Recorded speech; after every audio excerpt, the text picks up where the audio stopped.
Hi everyone, this is Aaron for Zollotech, and we're going to be reviewing the HTC Thunderbolt today.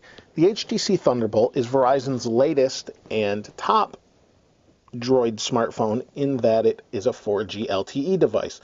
There are other devices coming out soon that use the same technology, however this is the current and fastest when it comes to data. The screen on it is quite nice. It's a 4.3-inch screen that comes in by 480 by 800 resolution. It has a speaker on top here. You've got a forward-facing camera. You've got your buttons along the bottom. And on the top, we have a 3.5mm headphone jack, your other microphone for listening and helping with noise canceling, that sort of thing. This little lip here is to pull the back off to change the battery, and the SIM card, since it is a 4G device. This is your sleep-wake button or power button. On this side, we have our volume rocker, and all of these are really nice aluminum buttons. They're not plastic. They're quite nice. On the bottom we have our speaker, or our microphone rather, for recording your voice when you're talking on the phone. And here we have a stand with a little speaker grill behind it. And this allows you to stand the phone up when you're listening or watching movies or listening to music or whatever. If you want to project the sound a little bit differently, I guess.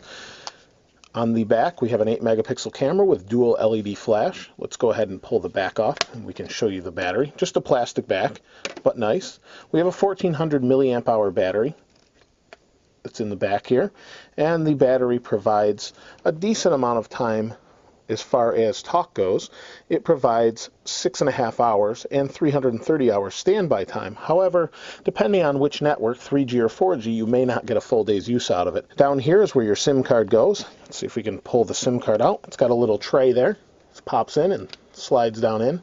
And that's about it as far as inside the phone, other than your micro SD card that pops in the top here. And this is a 32 gigabyte card included in this particular device. So quite a lot of memory here. It also has 8 gigs internal storage. Now a little bit more about the cameras on the phone. The camera on the phone, the forward-facing, is a 1.3 megapixel camera that would be good for something like Skype calls and video, that sort of thing. Not great for taking pictures. However, the camera on the back is a very nice, very good quality 8 megapixel camera that also records in 720p video.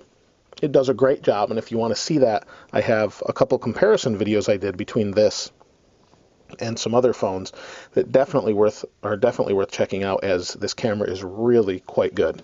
The internal specs of the phone are quite good as well. It has a 1 gigahertz Snapdragon processor with 768 megs of RAM. And to give you a comparison, the iPhone 4 has 512 megabytes of RAM, and that's for things such as loading Flash and that sort of thing, which this supports. It runs Froyo 2.2 and has Flash built in, so any Flash web page you go to will work just fine. The phone also supports Wi-Fi, BGN, and has Bluetooth as well. It also has tethering capabilities. Let's go ahead and turn it on here. If you want to pay the extra fee for that, you can get 4G tethering from your phone. As you can see, the HTC logo comes on. Quite nice. We have a normal layout. We have home, menu, back, search on the bottom. Wait for it to power on here. And this runs HTC's Sense UI, which is quite nice if you've ever seen it. As this boots up, if you wanted to charge this or connect it to your computer, we have a micro USB port here on the side that I didn't mention earlier, and that provides you with a connection to your computer where you can browse this for data or anything you want to just dump onto the phone, or you could use something like Double Twist to load all your music onto the phone. You can see it's loading up. There's a little bit of a storm going on here to say that it's the Thunderbolt. Screen is locked. Now I have this set up with my username from Google, saying I've got a new voicemail, although the number's not assigned to me, so that's kind of odd. Let's go ahead and unlock it. We do that by sliding down, and as you can see, instantly the screen pops up. If you've used any other HTC devices with Sense on it, they are a little bit more sluggish than this one. This device feels very fast. When we scroll from screens, it's pulling from 3G right now, as I don't have 4G in this area. However, during some speed tests when I was in the Rochester area, we were able to manage about 20 by 2, so that's 20 megabits per second down by 2 megabits up. Now the UI of the device is pretty nice. It's pretty standard HTC Sense. As you can see, it says Liverpool 72 degrees here, which is pretty rare this time of year, but quite nice. We have our camcorder camera, things I've put onto the home screen just to make it easier to take pictures and that sort of thing. We have our mobile hotspot option that is placed here, and all of these things can be found in the app drawer here. But as you can see, everything seems to respond very quickly. We have simple things like brightness adjustment, Wi-Fi, that sort of thing. You can see it's quite nice. And if we hit home again, it will show us our recent applications if you hold home. And then if we tap it again, it will blow out and show you all the different screens. If we want this screen, we tap, comes in, we want home, we hit it again. And there we go. It has your typical notification bar at the top, which works quite well. And as you can see, everything is just really responsive on this phone compared to some other Android phones I've used. There isn't a whole lot more to go into other than that I think it's a great phone. And if you want Android, to me, this is currently the best phone available on Verizon as far as Android's concerned, unless the screen's a little bit large for you. The phone feels really quick. It's just, overall, it's so nice to use. It's responsive. It feels sturdy in your hand. But let's talk about a couple bad things. One of those would be battery life with 4G. A lot of people are saying they can't make it through a day without plugging it in using 4G. And I mentioned that a little bit earlier. But, we're talking almost unacceptable battery life. You start your day at 8, say, and you end up by 1 or 2 needing to have your phone charged because you're on 4G and it drains a lot of power. On 3G, I didn't experience that problem at all. 3G, I was able to get through a full day, get home, plug it in for the night, and I was good to go in the morning to do it all over again. The other thing I wanted to mention is the size and weight. Now, for some people, this may not seem like a big phone, and I have my iPhone for comparison because in my hands, it's hard to tell. My hands are pretty big, and the phone feels comfortable to me. But to you, here's the iPhone. To give you a comparison, this is a big phone.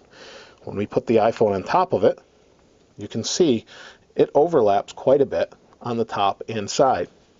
On the sidewise, the HTC is a little bit thicker. It feels heavier, although not by a ton, although it is heavier.